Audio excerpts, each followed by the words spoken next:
아름다운 찬양으로 우리에게 은혜 주셔서 감사하고, 말씀에도 은혜가 있어야 할 것 같습니다.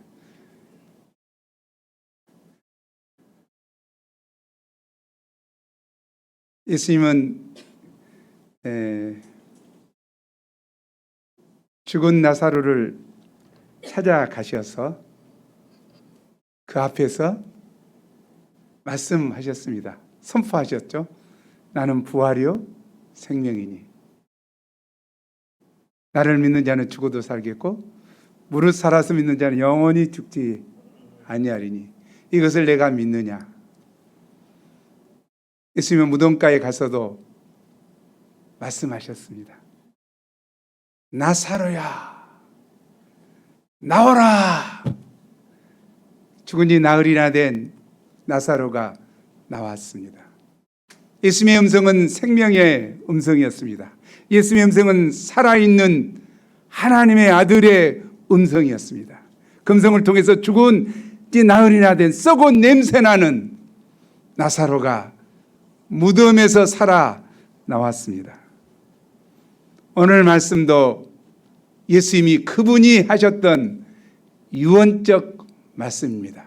요한복음 13장에서 16장까지의 말씀은 십자가 지시기 전에 몇 시간 전에 죽음의 고통 앞에 두시고 제자들에게, 이 땅에 남을 제자들에게 간곡한 심정으로 내가 꼭 이렇게 했으면 좋겠다 하는 말씀으로 증거하신 생명의 말씀입니다. 오늘 말씀을 통해서 우리가 근심하는 제자들에게 위로와 평안을 주신 것처럼 근심 많은 이 세상에서 위로와 평안을 얻을 수 있기를 기도합니다. 또 길이요 진리요 생명이신 예수님 통해서 참 길이 되신 예수님을 심령 깊이 영접할 수 있기를 기도합니다. 우리가 어떻게 근심에서 벗어나 참된 평안을 얻을 수 있을까요? 정말 평안이 중요한데요. 예수님은 27절에서 말씀하셨습니다. 내가 너에게 평안을 주노니 곧 나의 평안을 너에게 주노라. 이 평안은 세상이 주는 평안과 같지 않다고 했습니다. 세상이 줄 수 없는 평안, 예수 그리스도의 평안, 강풍 앞에서도 단잠을 잘 수 있으셨던 그 깊은 평안을 예수님은 우리에게 주기를 원합니다. 근심 많고 흔들리는 세상 앞에 요동하기 쉬운 우리에게 예수님이 주시고자 하시는 진정한 평안을 오늘 맛볼 수 있기를 기도합니다. 아니, 우리 심령 깊은 곳에 하나님의 선물인 평안이 임할 수 있기를 기도합니다. 첫째, 예수님을 온전히 신뢰해야 합니다. 1절입니다. 우리 1절을 함께 읽죠. 시작. 너희는 마음에 근심하지 말라. 하나님을 믿으니 또 나를 믿어라. 이 말씀을 볼 때 현재 제자들의 마음이 근심으로 가득 차 있음을 알 수 있습니다. 왜 그들이 근심하고 있는 것입니까? 예수님은 13장 36절에서 내가 가는 곳에 내가 지금은 따라올 수 없으나 후에 따라오리라고 말씀하셨습니다. 또한 제자 중 하나가 자신을 팔 것이며 수제자 베드로가 닭 울기 전에 3번 예수님을 부인할 것을 말씀하셨습니다. 제자들은 지난 3년간 직장과 가족과 자신의 장래 꿈과 소망을 다 버리고 예수님을 쫓았습니다. 예수님은 그들의 유일한 소망과 의지의 대상이 되었습니다. 며칠 전 예루살렘에 입성하실 때 수많은 무리들이 종려나무 가지를 흔들며 예수님을 열렬히 환영하였습니다. 그때 그들은 벅찬 감격의 눈물을 흘렸습니다. 그동안 변변히 먹지도 못하고 종교 지도자들에게 무시받았던 그들은 이제 고생한 보람이 있구나, 이제 뭔가 나타난다 생각했습니다. 단순한 안드레는 로마의 압제로부터 이스라엘이 해방되고 새로운 정부가 들어서면 형 베드로는 국무총리, 자신은 어부 출신의 이점을 살려 해양수산부 장관을 하고자 굳게 마음먹었습니다. 그런데 갑자기 예수님이 마가의 다락방으로 인도하더니 평소에 안 하던 행동, 자신들의 발을 씻기는 것이었습니다. 그리고 예수님이 어디론가 떠나시는데 지금은 제자들이 따라올 수 없다는 것이었습니다. 이 말을 듣고 제자들은 하늘이 무너지고 땅이 꺼진 것 같은 큰 충격을 받았습니다. 그동안 갖은 고생을 하며 예수님을 따라다니다가 이제 빛을 조금 보려는가 했는데 자기들을 버려두고 어디론가 가신다니 그들은 할 말을 잃었습니다. 제자들은 근심에 쌓여 서로의 얼굴을 바라보았습니다. 예수님이 만약 떠나신다면 그들의 꿈과 소망도 다 사라질 판이었습니다. 그들은 자신의 운명은 앞으로 어떻게 될 것인가 하는 장래에 대한 불안과 두려움이 엄습함을 느꼈습니다. 지금까지는 인간 예수님만 의지하면 되었습니다. 제자들은 예수님 안에서 말씀의 은혜와 무한한 사랑도 누리고 모든 필요를 공급받았습니다. 그런데 그 모든 것이 사라질 위기에 처했습니다.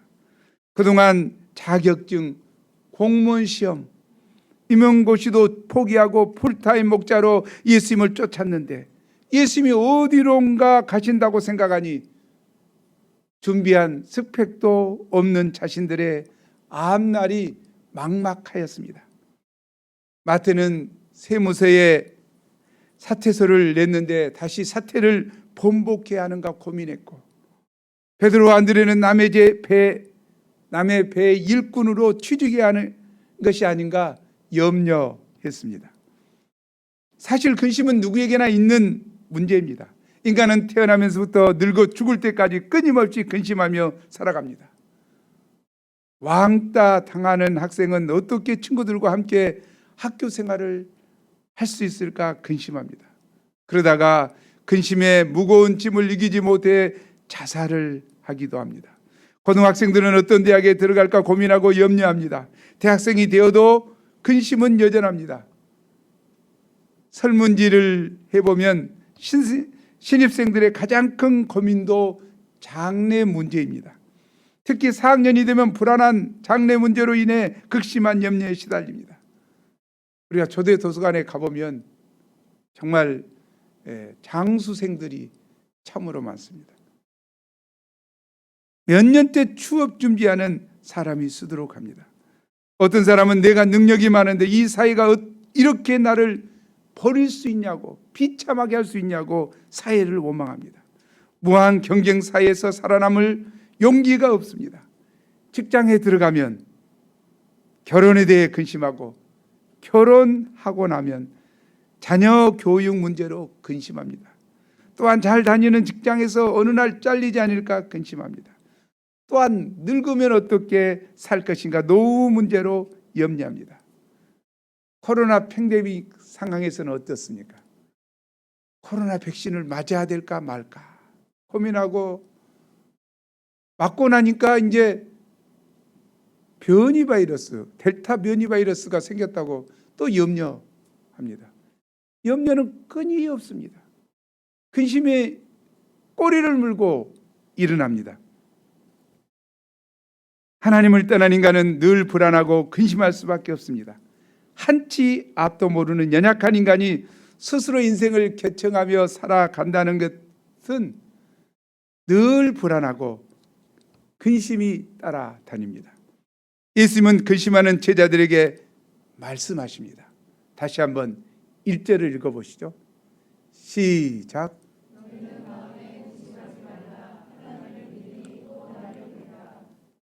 이 말씀은 명령어로 되어 있습니다.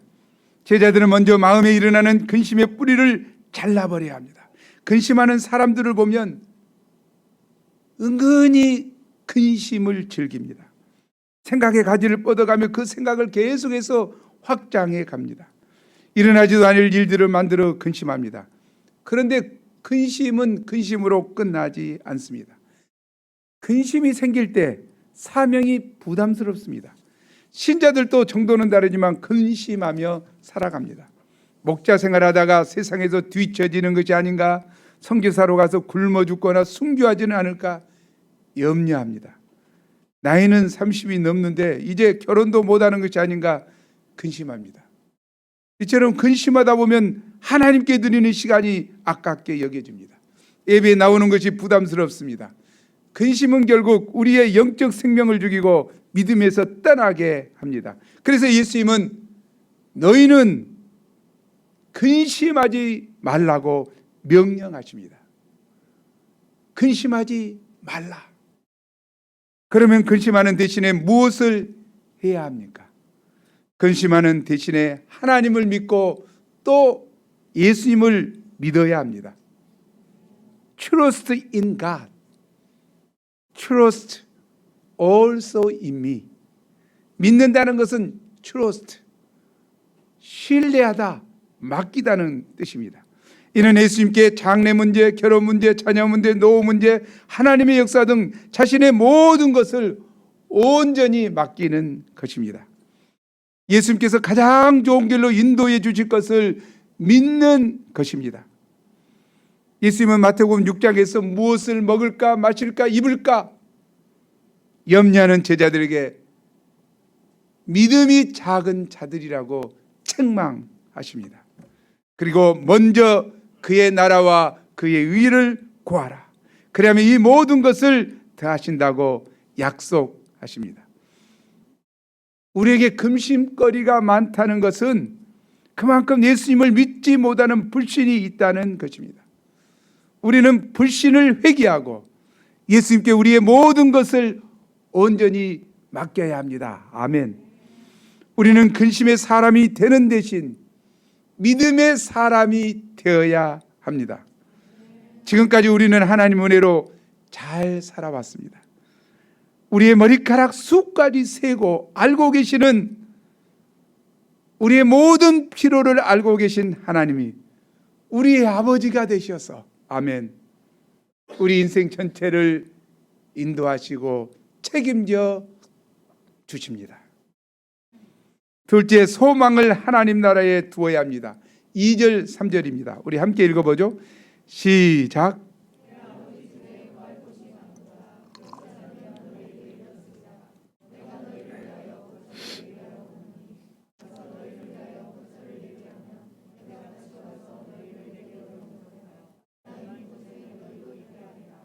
제자들은 예수님이 떠나시면 모든 것이 끝장이라고 생각했습니다. 제자들처럼 사람들은 이 땅의 삶을 젊으라고 생각하고 어찌하든지 이 땅에 사는 날 동안 잘 먹고 잘 살고자 합니다. 거꾸로 매달려 살아도 이 땅에서 살려고 합니다. 생각하고 추구하는 것이 현세적입니다. 어떤 사람은 죽어라고 돈을 벌다가 막상 돈을 다 버니까 암에 걸려 죽게 됩니다.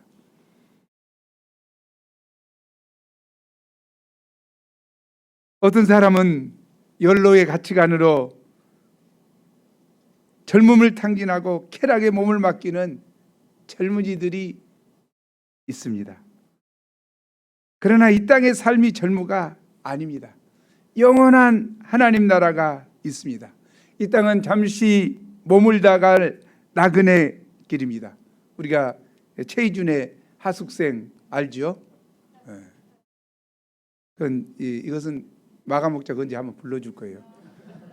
나는 몰라, 구수하지 못해서. 마가목자는 구수하게 잘 부르더라고. 제가 인생은 나그네 길, 어디서 왔다가 어디로 가는가, 구름이 흘러가듯 또 돌다 가는 길, 이것이 인생이라고 최희준은 불러서 히트를 쳤는데요.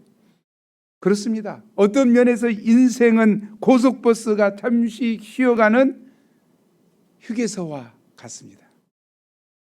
예수님은 제자들을 떠나시면서 자신이 가는 목적이 제자들을 위해서 거처를 예비하러 가는 것이라고 하십니다.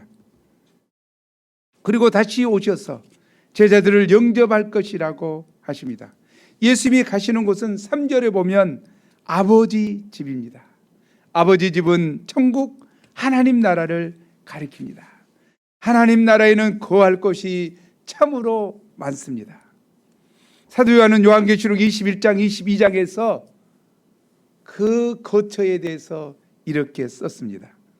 하늘에서 내려오는 거룩한 성 예루살렘을 보이니 그 성의 빛이 지극히 귀한 보석 같고 벽옥과 수정같이 막더라. 그 성은 해와 달의 비침이 쓸데없으니 이는 하나님의 영광이 비치고 어린 양이 그 등불이 되심이라. 또 그가 수정같이 맑은 생명수강을 내게 보이니 하나님과 및 어린 양의 보좌로부터 나와서 길 가운데로 흐르더라. 강 좌우에 생명나무가 있어 12가지 열매를 맺되 달마다 그 열매를 맺고 그 나무 잎사귀들은 만국을 치료하기 위하여 있더라. 이 거처는 각종 보화로 꾸며진 가장 찬란하고 아름다운 집이요 누구도 파괴할 수 없는 하나님의 집입니다. 이곳에는 취직 걱정, 결혼 걱정, 노후 걱정, 질병 걱정이 없습니다. 더 넓은 아파트로 이사 가고자 허리띠를 졸라매며 적금을 들 필요가 없습니다. 젊은이들도 영끌할 필요가 없습니다. 이곳에서 주님은 주님을 따르는 수고한 제자들의 모든 눈물을 씻기시고 영생 복락을 누리게 하십니다. 그때 주님은 주님을 따르며 남모르게 눈물을 흘리던 우리 목자님에게도 말씀하실 것입니다. 잘하였다. 착하고 충성된 되어라. 내가 충성하였음에 내가 천국 맹션 1동 101호를 주노라. 우리가 장차 아름답고 영광스러운 하나님 나라에서 영원토록 거할 수 있다는 것은 참으로 큰 축복이요 은혜가 아닐 수 없습니다. 우리는 비록 현재 힘들고 어려운 문제일지라도 우리를 위해 가장 영광스러운 거처를 예비해 주시는 예수님을 믿을 때 내면의 모든 근심과 두려움이 사라집니다. 그리고 영원한 거처를 소망하며 이 땅의 현실에 연연하지 않고 주와 복음을 위해 자신 있게 헌신하며 충성할 수 있습니다. 예수님은 바로 제자들을 위하여 그 거처를 예비하러 가십니다. 그리고 다 예비하면 오셔서 제자들을 그곳으로 인도하여 주신다고 하십니다. 그렇다고 이 땅의 것을 모두 무시하고 산에 들어가 기도만 하라는 것은 아닙니다. 적극적으로 세상에 들어가서 나는 죽고 예수로 사는 빛과 소금의 역할을 감당해야 합니다. 하나님께서 맡기신 복음을 힘써 증거함으로 생명구원 역사를 감당해야 합니다. 이번 주부터 있는 예수로 살기 여름 수양회를 기쁨으로 온 힘을 다해 섬겨야 합니다. 저희 모두가 영원한 하나님 나라의 거처를 예비해 두신 주님을 믿음으로 장래의 모든 근심과 염려를 주께 맡기고 주님을 위해 충성하는 자 되길 간절히 기도합니다. 셋째, 유일한 길 대신 예수님을 영접해야 합니다. 5절을 보면 도마는 예수님이 어디로 가시는지 알지 못하는데 어떻게 그 길을 알 수 있느냐고 반문합니다. 예수님은 분명히 3절에서 아버지 집에 간다고 말씀하셨는데 천국으로 간다고 하셨는데 도마는 3년간 예수님과 동고동락했지만 여전히 영적으로 무지하였습니다. 이런 도마에게 아니 우리들에게 예수님은 6절 말씀을 주십니다. 6절 함께 읽어보죠. 시작.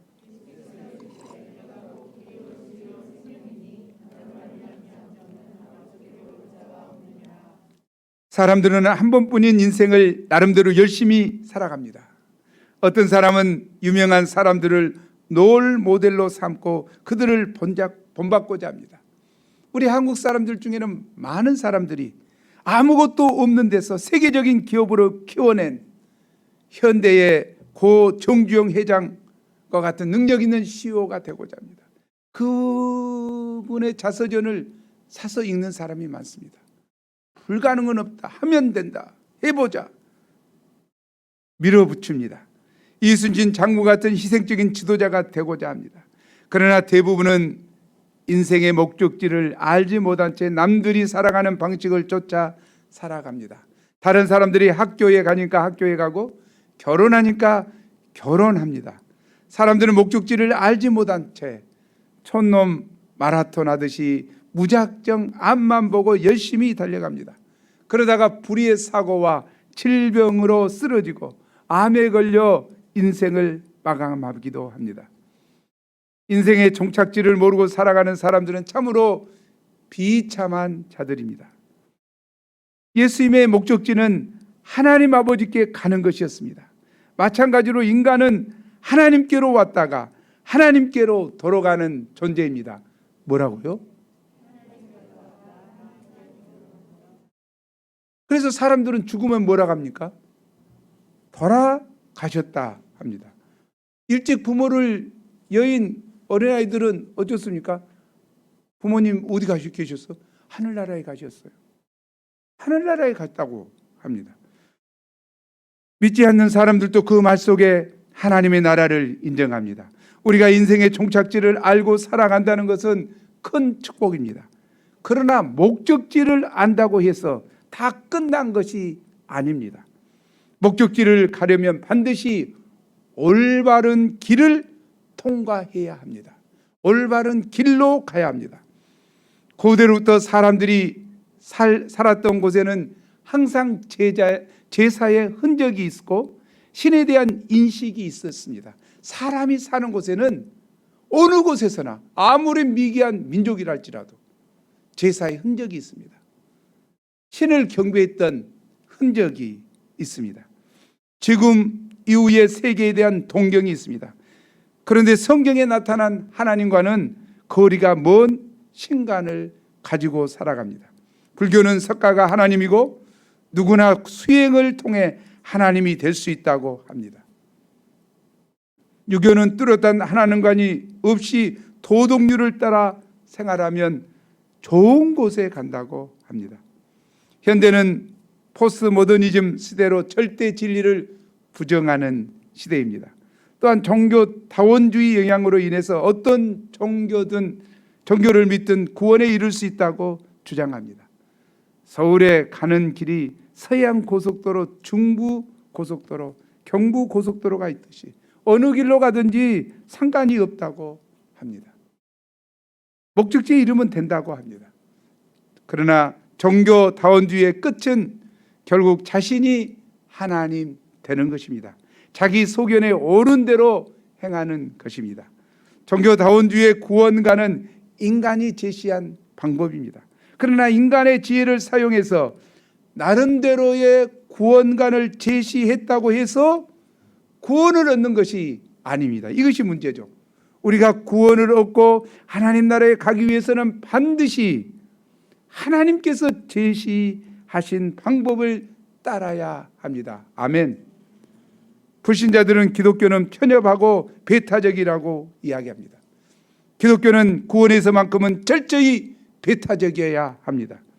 이것은 결코 타협할 수 없는 것입니다. 예수님은 분명하게 선포하십니다. 다시 6절을 보십시오. 내가 곧 길이요 진리요 생명이니 나로 말미암지 않고서는 아버지께로 올 자가 없느니라. I am the way. 더가 중요하죠. 나는 그 길이다. 유일한 길이다. 예수님은 하나님께로 이르는 유일한 길이 되십니다. 나로 말미암지 않고서는 except through me. 나로 말미암지 않고서는, 예수님을 통하지 않고서는 결코 하나님께 이룰 수 없습니다. 하나님께로 이룰 수 있는 유일한 길은 예수님 한 분뿐입니다. 사도행전 4장 12절은 이렇게 말하고 있습니다. 한번 읽어보죠. 시작.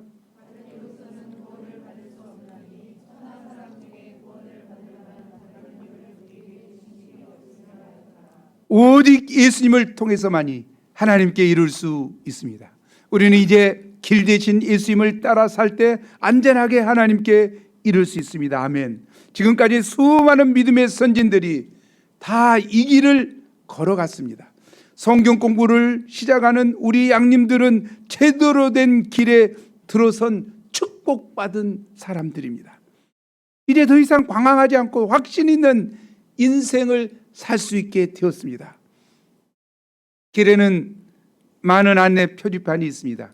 요즘은 내비게이션이 있어서 목적지를 쉽게 찾아갈 수 있습니다.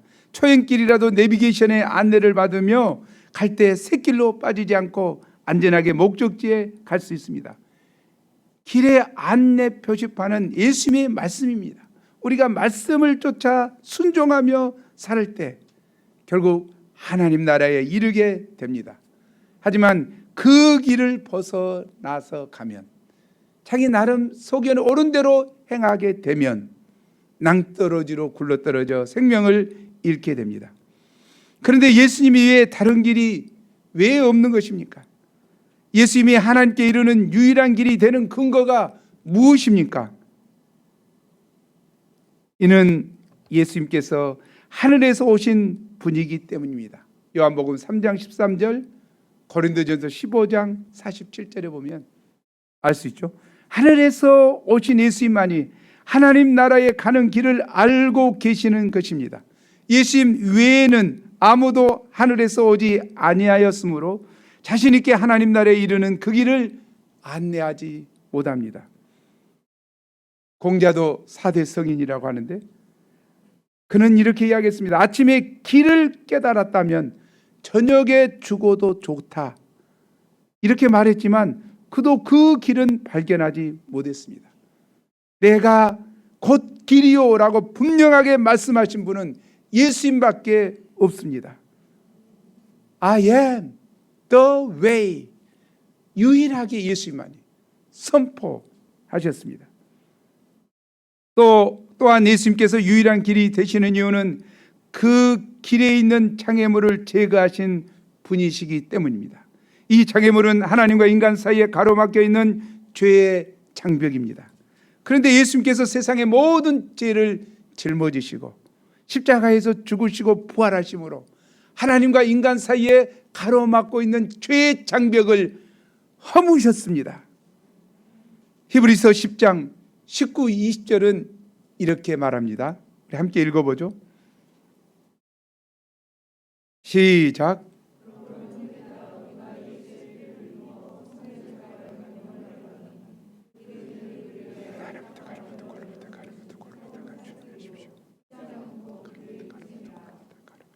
예수님이 십자가에서 죽으시던 날밤,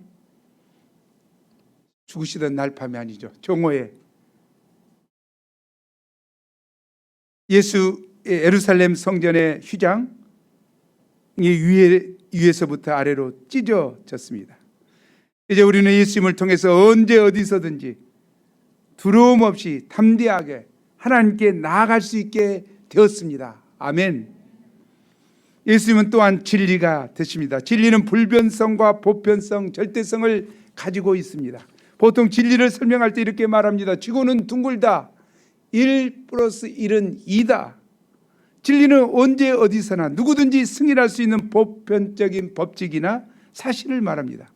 사람들은 진리는 의심치 않고 믿습니다. 그런데 예수님은 자신이 진리라고 선포하십니다.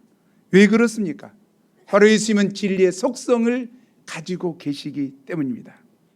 예수 그리스도는 어제나 오늘이라 영원토록 동일하시니라.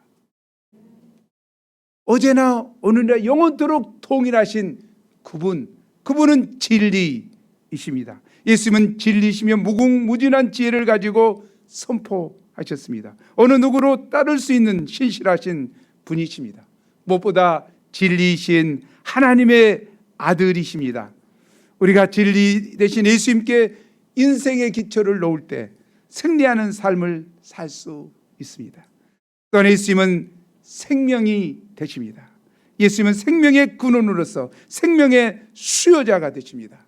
예수님은 믿는 자들에게 이 영원한 생명을 주십니다. 예수님이 이 땅에 오신 목적이 인생들로 하여금 생명을 얻을 뿐만 아니라 그 생명이 풍성히 되기를 원한다고 요한복음 10장 10절에서 말씀하셨습니다. 제가 오늘 앞에 와서 너무 말씀이 부담스러웠어요. 이 말씀을 증거하기 너무 힘들어서 제가 앞에 기도하는데 주님께서 내게 맡겨라. 내가 한다. 나는 부활이요 생명이다. 너는 말씀만 선포해라. 그래서 제가 부활이요 생명이라는 말씀을 먼저 전했어요. 예수님은 부활이십니다. 예수님은 생명이십니다. 죽은 나사로에게도 생명을 주실 수 있는 영원한 생명이 되십니다. 우리에게도 믿는 자들에게 생명을 주시는 생명의 근원이신 분이십니다.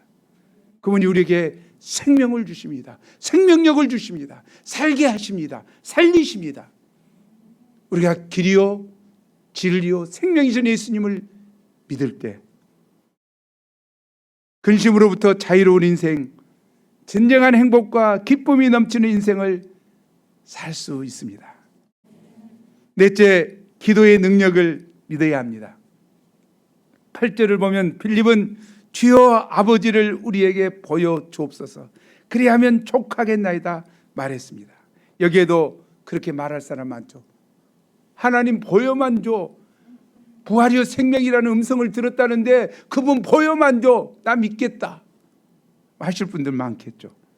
그러나 예수님은 말씀하십니다. 아버지와 자신이 하나이며 나를 본 자는 아버지를 보았다고 말씀하십니다. 그리고 예수님께서 하시는 말씀이 아버지께서 예수님 안에 계셔 그의 일을 하시는 것이라고 말씀하십니다. 우리 13, 14절을 함께 읽어보겠습니다. 아름다운 말씀인데요. 우리 함께 읽어보죠. 시작.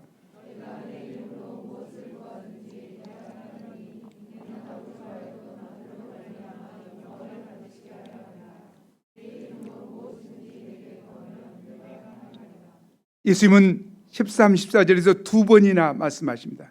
내 이름으로 무엇을 구하든지 내가 시행하리라. 내 이름으로 무엇이든지 내게 구하면 내가 행하리라.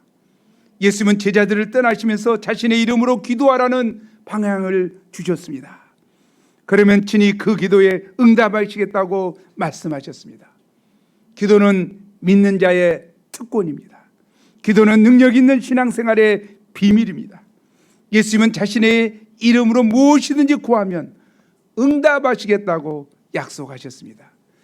이는 신실하신 주님의 약속입니다. 12절에서 믿고 기도하면 제자들이 예수님이 하신 일을 할 것이요 또한 그보다 더 큰 일도 할 수 있다고 하십니다.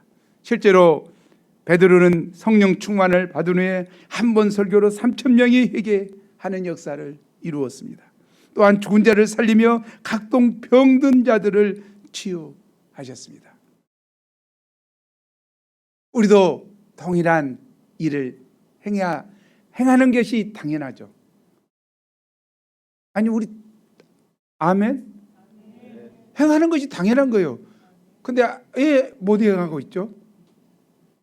오늘 말씀에 의해 보면 기도를 하지 않으니까, 기도에 전념하지 않으니까, 기도함으로 하나님의 능력이 이 땅에 임할 수 있도록 기도에 전념할 때 놀라운 하나님의 임재하심과 역사하심이 드러난다고 말씀하십니다. 또 기도를 해도 어떻습니까? 기도했다고 하는 만족감을 누리는 정도에서 멈추기 때문이죠.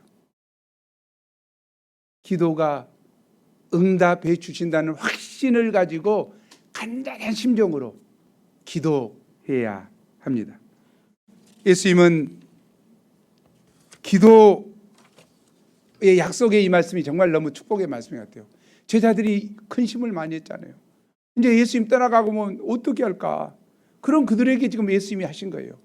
너희가 기도함으로 능력의 사람이 되고 기도함으로 내가 너와 함께 했던 것들은 놀라운 일이 이루어질 것이다. 예수님은 기도하면 응답해 주십니까? 왜 응답해 주십니까? 자신을 믿기 때문이요?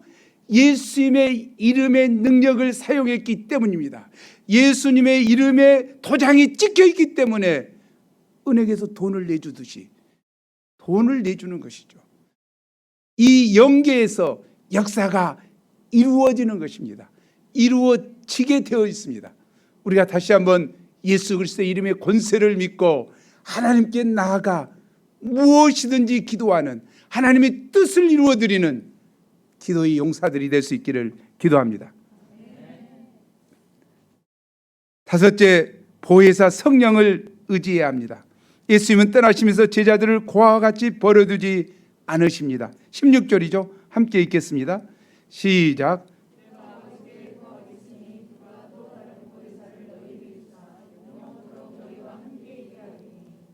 예수님은 정말 떠나십니다. 십자가 지시고 죽으시고 승천하셔서 제자들을 떠나십니다. 그런데 예수님은 제자들을 고아와 같이 버려두지 않습니다. 다시 오셔서 그들을 케어하십니다. 어떻게? 또 다른 보혜사, 또 다른 그동안 제자들 옆에서 보혜사로서 보호하고 은혜를 베풀고 돌보던 스승으로서 함께 있었던 예수님과 똑같은 성령 하나님을 제자들에게 보내주셔서 보혜사처럼 보호하시고 지키시고 상담해 주시겠다고 하십니다. 영어 성경에는 보혜사 성령을 뭐라고 나왔죠? 헬퍼, 홀리 스피릿을 헬퍼, 컴포터, 카운셀러 이렇게 나왔죠. 이 성령 하나님은 우리의 돕는 자가 되십니다. 우리를 상담해 주시는 카운셀러가 되십니다. 우리의 위로하시는 컴포터, 위로자가 되십니다. 그 성령 하나님께서 오셔서 우리와 얼마나 계신다고 그랬죠? 영원토록 계신다고 했죠. 예수님은 3년간 반 계시다가 떠나셨습니다. 그리고 성령을 보내셔서 성령으로 우리와 포에버가 뭐죠? 영원토록 영원히 함께 있으시겠다고 하셨습니다. 예수님이 있으신 장소도 말씀하셨죠. 너희들 곁에 있지만 또 너희 속에 be in you. 왜요? be in you. 왜요? be in you. 왜요? 우리 마음속에 와 계시겠다고 했습니다. 우리 속에 계시겠다. 성령 하나님께서 우리 속에 계시겠다고 말씀하셨습니다. 왜 우리 영원토록 우리 곁에 오셔서 우리와 함께 하시고 왜 우리 속에 와 계십니까? 뭐라고 성령 하나님께서 그러십니까? 우리를 도와주시고자, 우리를 위로하시고자, 우리를 카운셀링 해주시고자 와 계십니다. 성령 하나님이 어떤 분이신데 예수님이 제자들과 함께 있었을 때 제자들은 무서움이 없었습니다. 할 일이 없었습니다. 바다를 걸으시고 바람과 바다를 잔잔케 하시고 오병이어로 5,000명을 먹이시고 죽은 자를 살리신 예수님의 그 능력이 제자들 옆에서 함께 하시며 도우시고 인도하셨습니다. 성령 하나님께서 동일하신 능력의 하나님께서 성령 하나님과 예수님과 차이는 뭐죠? 예수님은 보이고 성령 하나님은 안 보이고 예수님은 시공간에 제한을 받으시고 육체를 가졌으니까 성령 하나님은 시공간에 제한이 없으시죠? 누구나 한 번에 동시에 도울 수 있는 어떤 분이 더 유익한가요? 제자들에게? 예수님? 성령 하나님? 아니 와봐봐 육체의 제한을 받았다니까. 능력은 동일하시죠. 육체의 제한을 받으시고 정말 놀라운 것 같아요. 우리가 정말 깨달아야 될 것 같아요. 내가 항상 이야기하잖아요. 신약 성도들의 축복이 무엇인가? 신약 성도들이 축복이 뭐예요? 구약 성도들보다 신약 성도들의 축복은 뭐예요? 첫째가 뭐죠? 예수 그리스도와 예수 그리스도의 구속 사역을 분명히 한다는 거죠. 십자가에 못 박혀 죽으셔서 우리의 모든 죄를 씻어주시고 3일 만에 부활하셔서 부활 승리하셔서 죄와 사망 권세를 영원히 파괴시키고 승리하신 그 십자가의 의미를 우리가 제대로 안다는 거죠. 두 번째가 뭡니까? 구약에는 하나님의 신이 특별한 사람에게만 내렸지만, 기름 부은 물 특별한 사람에게 내렸지만, 모든 믿는 자에게 성령 하나님께서 오신다는 것이죠. 성령 하나님께서 오셔서 임하셔서 동일한 능력과 권능으로 우리를 지키시고 보호하시고 인도하신다는 성령이 오셨다는 것이 신약 성도들의 특권이요 은혜라는 거죠. 여러분, 신약 성도로서 예수 그리스도의 피와 십자가의 은혜, 이 구원의 은혜를 얼마나 깊이 영접하고 새기고 있습니까? 성령 하나님께서 여러분 속에 계시는데 그분은 얼마나 의지하고 그분을 얼마나 교제하며 그분에게 얼마나 묻고 그분의 도움을 받고 그분과 함께 생활하고 있습니까?